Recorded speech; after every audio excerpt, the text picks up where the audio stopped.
One shot, one kill.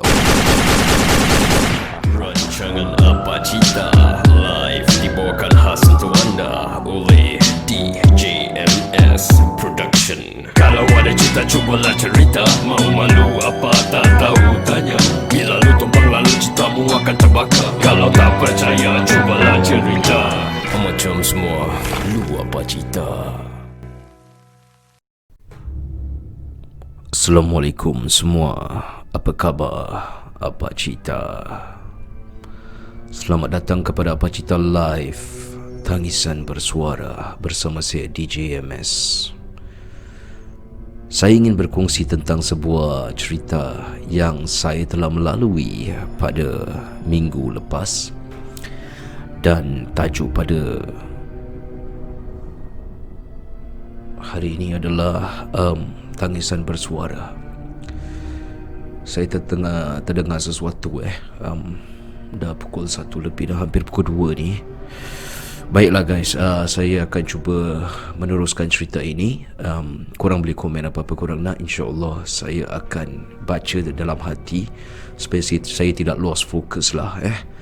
Jadi pada minggu lepas, di waktu malam, dalam pukul 8 lebih 9 lah, saya actually tengah preparekan show pada hari Ahad, which is KK Corner lah kan. Jadi saya berseorangan di dalam office saya, di dalam studio saya ni, and I was preparing all the necessary stuff to actually to prepare for the show lah kan. So what happened was saya actually order Grab food lah. Saya order Grab food untuk makan. So dalam pukul 8 lebih 9 malam, so I was actually ordering the Grab food while I was waiting lah kan for the food to arrive di studio saya. Lepas tu dalam pukul 9.30 gitulah makanan dah sampai. Saya pun terimalah kan, dan saya makan macam seperti biasa. Sambil saya tengah makan tu, tiba-tiba main office door saya, aku terdengar macam ada orang buka pintu. Bila dia buka pintu tu, bunyi angin tau, macam angin tu masuk, the pressure of the angin. Seseorang tu kalau buka pintu, tiba-tiba macam ada it's like this hustling of wind masuk, kena pintu studio aku. Dia macam smack dekat aku punya studio punya pintu tau. Tiba-tiba aku tengok, apa ni, siapa malam-malam buka pintu. Because memang malam punya time memang tak ada orang lah kan. Jadi aku pun try to finish up my food lah. I try not to think so much. Mungkin ada orang masuk ke apa, one of my neighbours or what, I don't know lah kan. But however, setelah 15 minit lang lepas kemudian, saya tidak dengar sebarang bunyi-bunyi lain selain daripada pintu yang tadi aku dengar pada mula itu. So I finish up my meal. Aku pun habis makan lah. I finish up everything. So I pick up my meal dan saya keluar untuk buang sampah. Dan sementara saya keluar tu, saya dah buang sampah kat luar, saya pun isap rokok. Saya light up my cigarette lah kan, and I smoke lah. So saya isap rokok. Tiba-tiba this angin just come to my face. Very mild wind, very mild. Tak pernah saya rasa angin seperti macam gitu, tetapi pada hari tu macam luar biasa gitu angin dia. Setelah angin tu menimpa dekat muka saya, saya pun terdengar bunyi selipar jalan di belakang. Saya toleh dan saya tak nampak apa-apa kecuali bunyi selipar itu sedang berjalan di hujung tengah-tengah batu hijau tu. Dia jalan macam back and forth, back and forth, back and forth. So I stayed there and have a look. Now in the middle, tiba-tiba aku nampak satu wanita jalan berhenti di situ, pegang plastik. Perempuan tu actually pegang plastik, dan dia just berhenti dekat tengah-tengah batu hijau tu, dan terus dia toleh tau dekat aku terus. Tapi bila dia toleh tu, tangan dia cover muka dia macam gini. Wanita itu berhijab, tapi aku tak nampak muka dia. Aku tak nampak dia punya muka. Dia tengok aku tapi dia tutup muka dia sambil pegang plastik. While she was standing there, bunyi footstep itu berhenti. Aku pun macam shock tau sekejap. Asal perempuan ni tengok aku tapi dia cover dia punya muka. Dia tengok aku, dia cover dia punya muka. Lepas tu dia pusing, pelan-pelan dia jalan pergi ke belakang batu lagi satu side tu. So dia datang daripada satu batu on the right hand side, dan dia terus tengok saya. Dalam masa 5 saat gitu, dia berhenti dan tengok, dan lepas tu dia jalan pergi ke dia satu batu.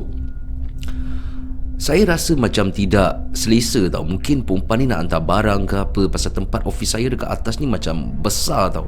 Dia banyak koridor, jadi mungkin perempuan ni sesat ke apa, aku tak tahulah. Tapi I find it a little bit weird. Mungkin perempuan ni macam dalam kesusahan.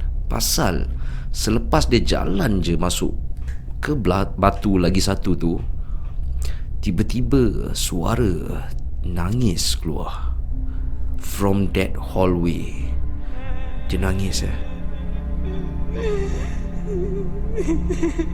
Saya pun beranikan diri saya dan jalan ke tempat wanita itu berdiri. Hampir saja saya sampai di tempat itu, suara itu pun berhenti. Saya toleh ke kanan dan saya toleh ke kiri, tapi wanita itu tidak dijumpa. Saya tak nampak dia terus. Dia tak ada lah. Terus dia hilang lah terus. I don't know where she go. But looking at the camera that I'm showing you baru ni, memang tempat tu panjang. Jadi it's impossible for a person to just lesak macam gitu je And I do not know lah. Mungkin dia masuk lift, saya tidak tahu. Tetapi when I was looking at the lift, tempat tu gelap. It's a sensor light. Kalau you masuk dekat lift tu, the lampu akan terang tau. Tapi that lobby was totally dark. So I walk back to my office, and as I was walking back, I closed the door. Jadi lepas tu kan, aku baru habis isap rokok semua kan. So aku nak minum air lah. So what I did was, aku buka icebox dekat pantry aku tu. Aku buka icebox, sebelah pantry aku is a toilet lah kan. Is a toilet. So aku buka tu icebox. Lepas tu aku sambil nak cuci tangan, nak berkumur mulut dan minum air, aku head to the toilet right away, nak buka tu water tap. Tiba-tiba icebox tu tutup sendiri. Aku terkejut sekejap The sound was loud, macam seolah-olah ada orang push the small fridge tau. So aku pun perhatikan, aku tengok, and what I did was aku cuba buka balik tu icebox, because pada pengetahuan saya icebox tu tak pernah tutup sendiri bila saya buka. But however, pada malam itu icebox tu tutup sendiri. So aku buka tu icebox, aku tengok, asal dia tak tutup sendiri. Tengok tak ada angin, tak ada apa-apa kan. So saya cuba tutup icebox tu. Yes, icebox tu harus ditutup manually. Tetapi as you guys see, macam mana saya baru demonstratekan, as soon as I open the icebox, saya nak masuk toilet, tiba-tiba icebox tu tutup sendiri Itu benda yang pelik number 2 yang terjadi pada malam itu. Dalam tu masa je dah kirakan within that 40 minutes thing these two thing happen already. So pelik kan, because dia bukan betul-betul lepas pukul 12 tau Jadi barang-barang Ani ni datang. Jadi I went back to my office dan I try to relax lah. Saya cuba relaxkan diri saya, dan lepas tu saya try to on komputer saya, fokus balik lah tak mau fikir apa-apa, because saya tak pernah mengalami macam gitu punya thing tau dekat office saya ni. So what happened was, tiba-tiba ni kali aku dengar lagi sekali bunyi pintu tu terbuka, sambil disambut dengan bunyi selipar yang berjalan di dalam office saya. Slipper tu actually yang aku dengar tadi di luar koridor tempat mana perempuan tu jalan tau. Pada kali ini slipper tu actually dalam office saya sendiri. Terus aku pun beranikan diri lah, aku cuba keluar nak tengok ada siapa. So I open up the door, I actually go to have a look lah kan. And I realise that memang tempat tu gelap, sunyi, tak ada orang. Tapi bila aku buka, aku keluar check, slipper tu stop dia tak jalan lagi kat luar. Okay, dari situ aku tengok okay lah, I start not to feel good already tau. Jadi aku actually masuk balik, tutup pintu aku. The moment aku tutup pintu aku duduk, tiba-tiba orang ketuk pintu aku.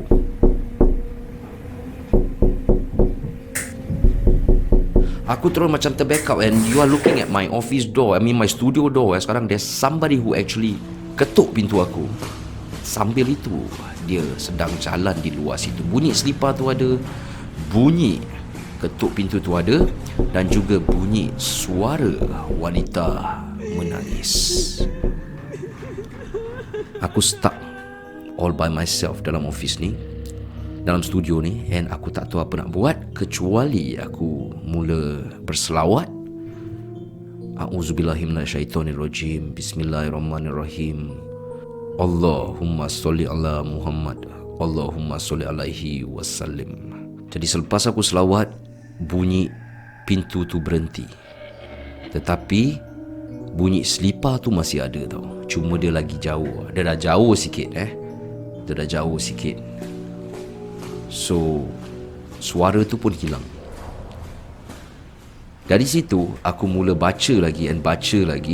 Aku bentang tikar aku baring aku dah tak boleh buat kerja dah. Terus aku baring, aku berselawat. Terus sambil slipper itu masih bunyi footstep tu masih ada kat luar. Terus aku pun terlelap tidur with that sound tau. Dan tiba-tiba aku bangun dengan sekelip mata. Dah pagi. Aku tak tahu apa akan terjadi kalau aku buka pintu tu bila dia ketuk. Now, memanglah sebagai seorang yang ada akal, kita tak akan nak buka pintu tu, because kalau kita dah buka pintu tu memang macam kita mengundangkan barang tu masuk. Jadi aku tak layan kecuali membaca. Jadi pernah tak korang actually kena sesuatu yang macam gini? Jikalau korang pernah kena, cubalah cerita di komen di bawah sini. Kalau korang nak tengok sesuatu story yang pernah saya mengalami lagi, ada lagi beberapa cerita yang saya pernah melalui, misteri-misteri gini, silalah komen. Mas you nak lagi, insyaAllah saya akan buat lagi ya. Jadi daripada itu, saya nak ucapkan ribuan terima kasih kepada viewers-viewers kami yang like and share video ini. Nama saya Hafiz DJMS. Selamat malam semua. Assalamualaikum.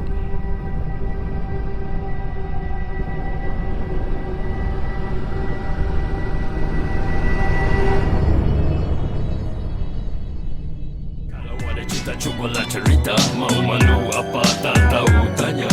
Bila lu tumbang lalu ceritamu akan terbakar. Kalau tak percaya, cubalah cerita. Setelah lama telah penat ku simpan sempadan sejarah hingga ke impian. Ada kala ku nak meluahkan, tapi ada kala ku rasa masa pula tidak mengizinkan. Kalau bukan masa mungkin sebab aku rasa sahabat yang ku percaya dahulu, kawan yang ku pernah rapat, yang ku harapkan sangat, kini tak kena tempat sebab kita tak lagi ketat dia bersubahan untuk menaiki pangkat dan memberikan pendapatnya. Selalunya buruk jangan perangai musibah. Janganlah kau terperanjat kalau kau bersahabat bersama orang bersifat yang seperti si haram jad. Bini kau diangkat oleh mamat sesat laki, kau pula terpikat dengan wanita yang sakit kuat. Tapi bila minta dia tak dapat pula.